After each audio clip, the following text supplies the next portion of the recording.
Guys, आज की video में हम जानने वाले हैं बेस्ट केस, वर्स्ट केस और एवरेज केस एनालिसिस, और वो भी ऑफ एन एल्गोरिथम का। तो आज की वीडियो कुछ इस तरीके की होने वाली है और आपको मैं उम्मीद करता हूँ वीडियो जरूर पसंद आएगी। अगर पसंद आए तो इस वीडियो को प्लीज लाइक कर दें, अपने दोस्तों अपने फैमिली को वीडियो को शेयर कर दें और जिन्होंने भी अभी तक चैनल को सब्सक्राइब नहीं किया सब्सक्राइब कर दें, नोटिफिकेशन बेल को ऑल पे कर दे ताकि मैं जो भी वीडियो डालूं उसका नोटिफिकेशन आपको फौरन जल्द से जल्द हाजिर हो जाए। तो चलते हैं कंप्यूटर स्क्रीन में और देखते हैं बेस्ट केस, वर्स्ट केस और एवरेज केस एनालिसिस, वो भी एल्गोरिथम का। तो चलते हैं कंप्यूटर स्क्रीन में। So let's do coding with laughing. Guys, अब हम चले जानते हैं कि बेस्ट केस, वर्स्ट केस और एवरेज केस के एनालिसिस, वो भी एल्गोरिथम में। चले अब शुरू करते हैं।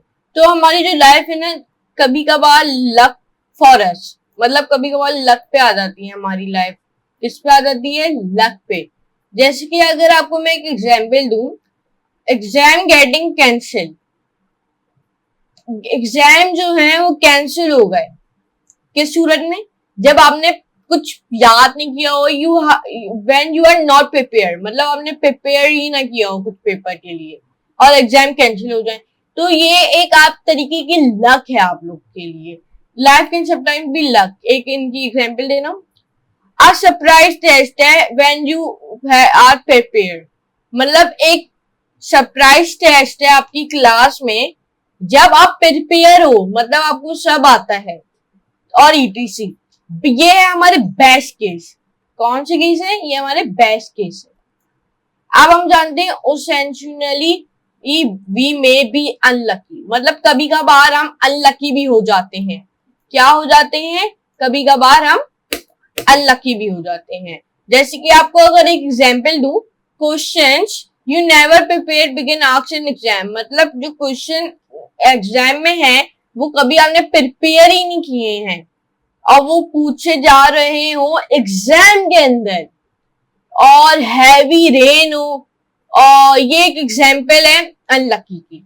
एक और एग्जांपल अगर मैं आपको दूं तो एक इस मुताबिक एग्जांपल दूंगा मैं आपको। हैवी रेन हो रही है आपके स्पोर्ट्स पीरियड्स के वक्त, तो ये अनलकी है।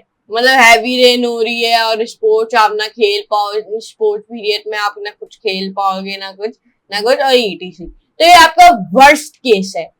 क्या होता है? ये है वर्स्ट केस। तो हाउएवर जो हमारी लाइफ है ना वो रिमेन्स हो जाती है बैलेंस और ओवरऑल मिक्सचर ऑफ डीस लकी और अनलकी टाइम्स में। ये हमारा, ये जो मैंने आपको अभी पढ़ के दिखाया ना, मतलब हमारी जो लाइफ है ना वो रिमेन होती है balance overall with a mixture, वो भी डीस लकी या फिर अनलकी टाइम्स में। तो ये हमारा कहलाएगा एक्सपेक्टेड केस। क्या कहलाएगा? ये कहलाएगा हमारा एक तरीके का एक्सपेक्टेड केस। चले हम नीचे की तरफ चलते हैं। Those were the analogies between the study of cases, मतलब those were the analogies होती हैं between, मतलब बीच में स्टडी के और केसेस में, एंड अवर एवरीडे लाइफ, मतलब हर लाइफ में अवर हम फॉर्चुनेट करते हैं, फेलिक्यूटेट करते हैं from the time to time, sometimes for the better और समटाइम्स फॉर अ वर्स, मतलब कभी कभार बेटर कभी कभार वर्स। तो सिमिलरली हमारा जो प्रोग्राम है ना फाइंड करता है अपना best when it is effortless, मतलब ये बेस्ट लाता है, आंसर जो आउटपुट है ना वो बेस्ट लाता है जब वो एफर्टलेस करता है for it to function and worse otherwise. By considering a search algorithm, मतलब सर्च एल्गोरिथम को मद्देनजर रखते हुए हमने परफॉर्म किया एक सॉर्टेड एरे सर्च और हम एनालाइज करेंगे this feature. We will analyse this feature. सही है? तो चलें अब जानते हैं analysis of a search algorithm होते क्या हैं।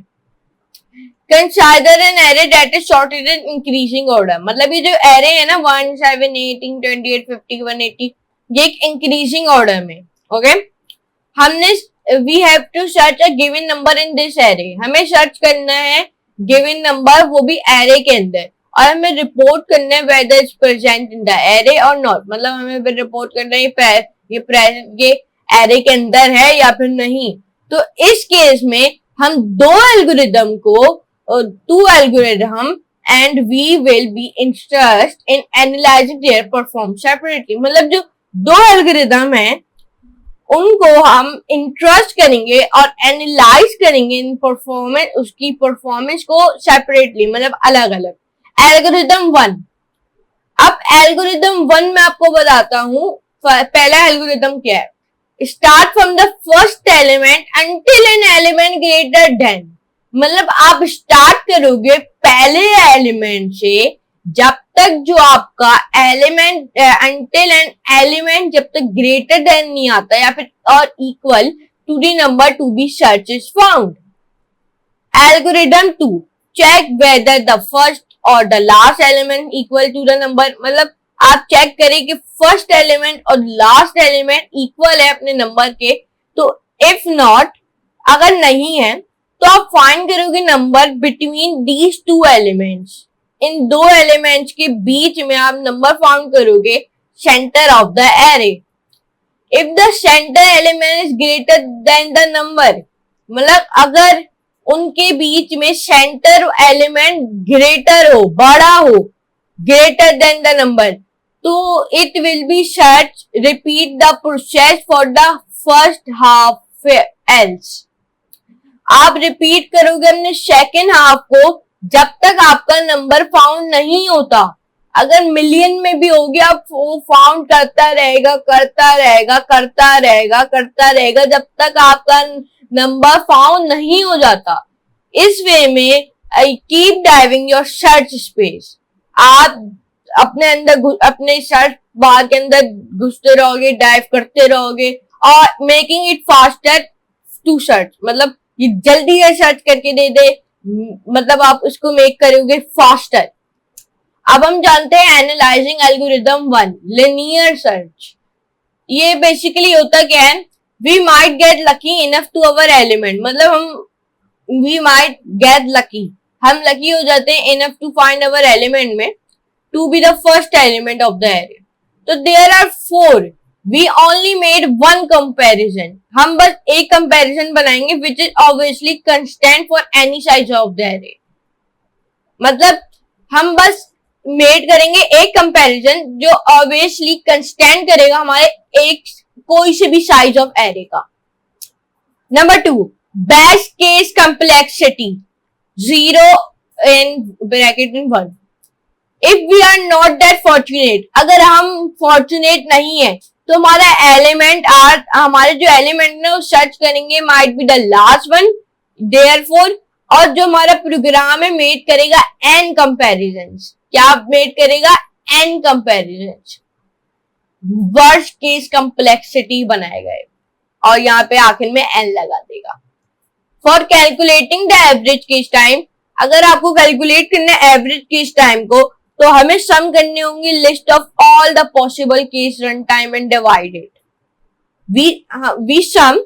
हम सम करेंगे अपने list of all the possible case run time और रन टाइम को और डिवाइडेड करेंगे with the total number of cases में. Here we found it to be just O N. Sometimes हम कैलकुलेट करेंगे अपने एवरेज केस टाइम को जो गेट वेरी कॉम्प्लिकेटेड. ओके, तो हम एनालाइजिंग करेंगे अपने एल्गोरिदम 2 को. अब हम जानते हैं हमने एनालाइजिंग एल्गोरिदम 2 जो है binary search. If we get really lucky, अगर हम बहुत लकी साबित हो जाते हैं, बहुत लकी हैं, तो हमारा जो फर्स्ट एलिमेंट है ना will be the only element that gets compare. हमारा जो पहला एलिमेंट है ना सिर्फ वो कंपेयर होगा अगर हम लकी होंगे. सही है? Hence a constant time. Best case complexity. Okay. If we get unlucky, अगर हम unlucky साबित हो जाते हैं, we have to keep dive the array. मतलब हमें एरे के अंदर डाइव करनी होगी, कूदना पड़ेगा, अंदर जाना पड़ेगा into halves until we get a single element. जब तक हम अपना एक सिंगल एलिमेंट नहीं ले लेते, that is the array gets finished. Okay, तो hence the time taken जैसे कि n plus n slash 2 and plus 2 plus n slash 4 plus dot dot dot plus log n with base 2. Worst case complexity. What is log n? Log n होता क्या है? Log n आपको repair करता है how many times I need to dive n until they can no longer be dive into half. मतलब log n आपको repair करता है how many times आप dive करोगे n के अंदर जब तक longer be divided, मतलब वो जब तक डिवाइड होता रहेगा वो भी into half में. log a slash 3 8 slash 2 8 slash 2 4 plus 4 slash 2 plus 2 slash 2 ये can't break anymore, ये break नहीं हो सकते, can't break anymore. log 4 3 4 slash 2 plus 2 slash 2 ये भी can't break anymore, ये भी break नहीं हो सकते. You can refer to the graph below. आप जैसे कि ग्राफ में देख सकते हो ऐसे ही कोई है. And you will found only slowly the time complexity y-axis.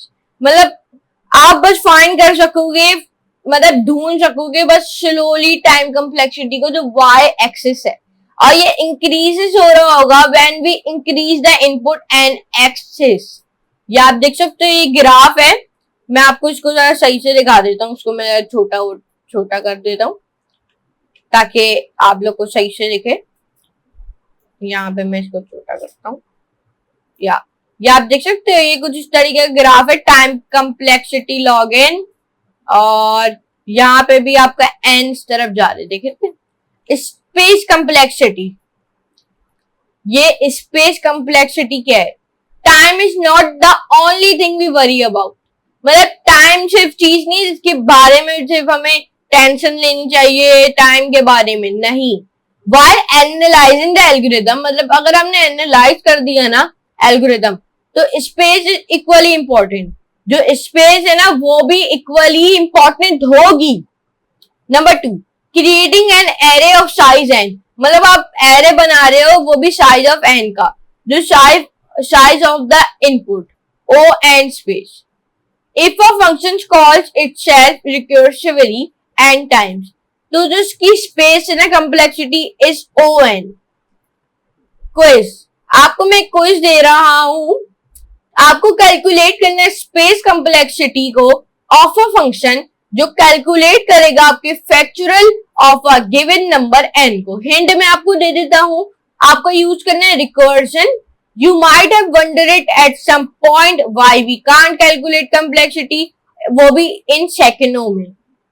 When dealing with the time complexities, here's why.